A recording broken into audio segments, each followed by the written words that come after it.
Hi, welcome back to my garden. My name is Jen and I have a fun video for you today. The first thing that we're going to tackle is we are going to do a little bit of winter sowing in the middle of spring. And yes, I'll explain why I'm going to be winter sowing in the middle of spring. It might sound a little weird, but trust me, it's going to be just fine. We're going to plant up a little conifer tree in a container for my deck. We're going to direct sow some nasturtium seeds out in the landscape. And then we're gonna head to the front yard where I'm going to share an update on how our new garden bed is progressing. Let's go ahead and get started. I know what you're thinking. Why would I be using the winter sowing method in the middle of spring? Well, you can use this method anytime you want. You don't have to do this method just in the wintertime. All I'm doing is basically creating little greenhouses for my seedlings. So instead of having the seeds sit and wait until the weather warms up to germinate, they're going to germinate right away. I decided in all 4 containers I'm going to grow the same plant. I'm going to try the hyssop seed.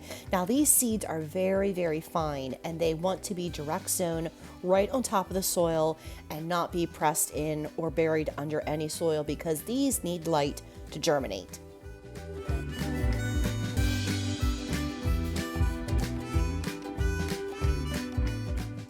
I'm going to go ahead and link my winter sowing video down below so you can see full and complete steps on how to do this process.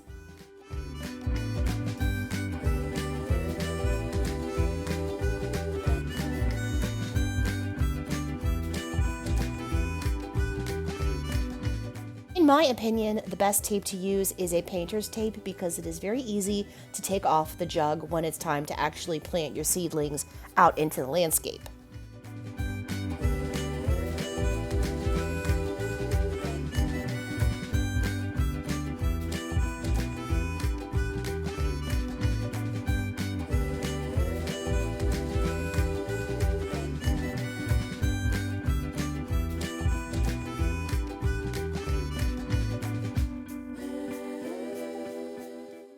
I'm going to add these 4 containers to my collection that I have on the upper deck that gets full and complete sun. I bought this blue spruce a couple of weeks ago and it is so adorable. It's only, I believe, a 4-inch pot and it is so cute. But this is going to add a lot of interest into a container. So I have an old hanging basket that I'm converting into a regular planter, and you can see that I'm putting a whole bunch of garden debris in the bottom of the container, and that's just because I don't need this whole container filled with potting soil right away.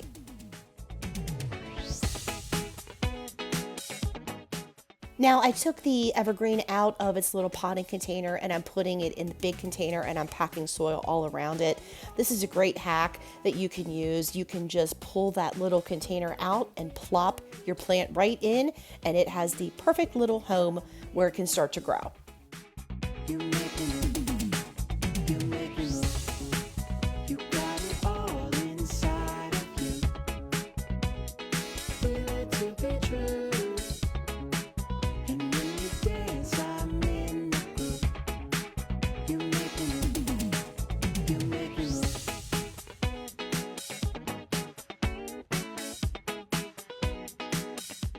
So I found some nasturtium seeds from last year and I did try to plant these last year, but they did not take. First thing you do is you soak the seeds and then you go ahead and plant them 1 inch deep. Even though I did not have success last year growing these, I'm going to try again this year because I already have the seed packets and I just want to use what I have.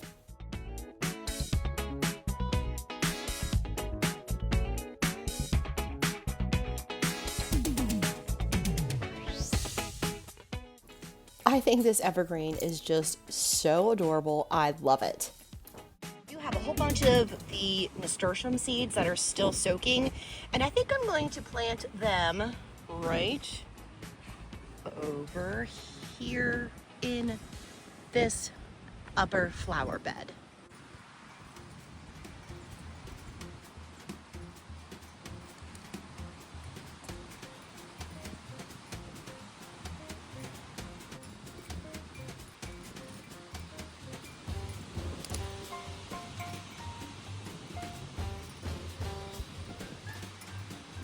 I'm planting these 1 inch deep as I did in the container on the deck. I am also putting more than one seed in each hole. Hopefully they will take this time. I love the look of nasturtium in the landscape. I think it is just so beautiful and such a cottage vibe.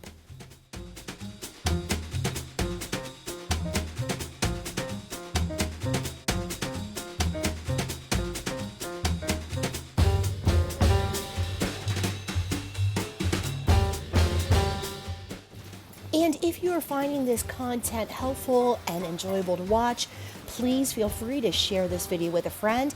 And don't forget to hit that thumbs up button and the red subscribe button down below. Thanks!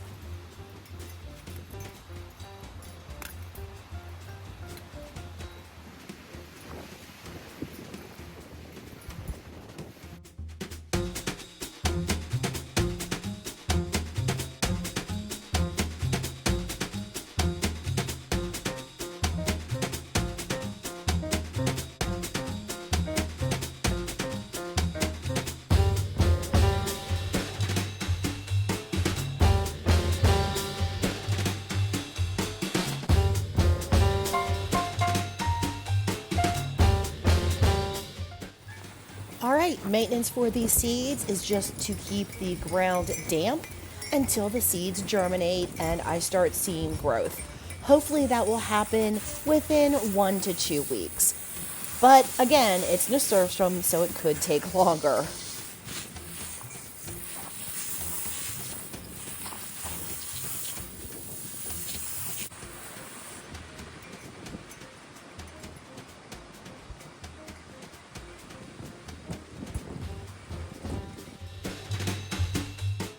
While I was out here, I remembered that I wanted to transplant this little pink echinacea flower. I had planted it at the end of the flower bed, tucked in between the 2 hydrangeas, and it just was not getting enough sunlight, so I quick popped it out of the ground, and I'm transplanting it right here. I think it's going to get a lot more sun, and hopefully it will thrive.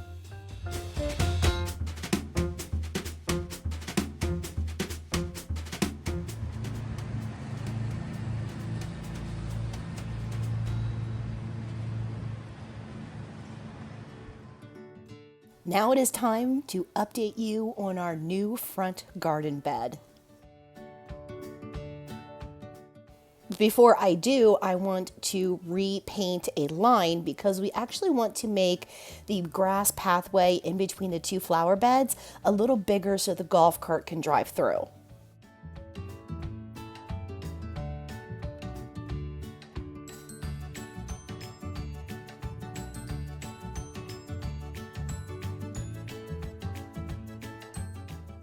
Now I'm making this grass pathway about 1.5 to 2 feet wider than what it originally was. I think it's just going to flow better and it's going to allow more walking space. And then in the future, if we do want to have a professional come and lay some kind of a pathway down, there's plenty of room for them to do so.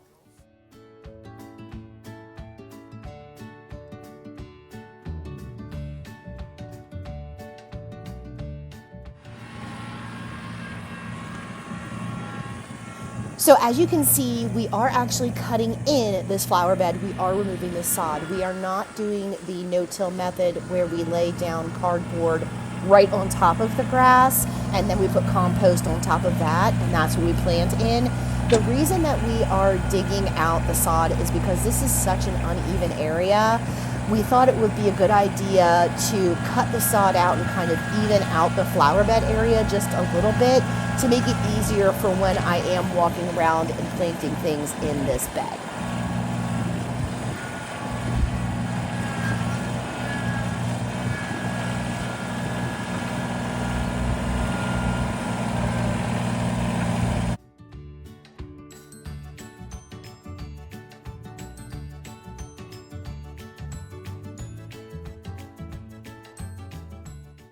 And around the edge of the bed where we painted the orange line, he is digging this part out by hand to make sure that we have a semi-clean edge.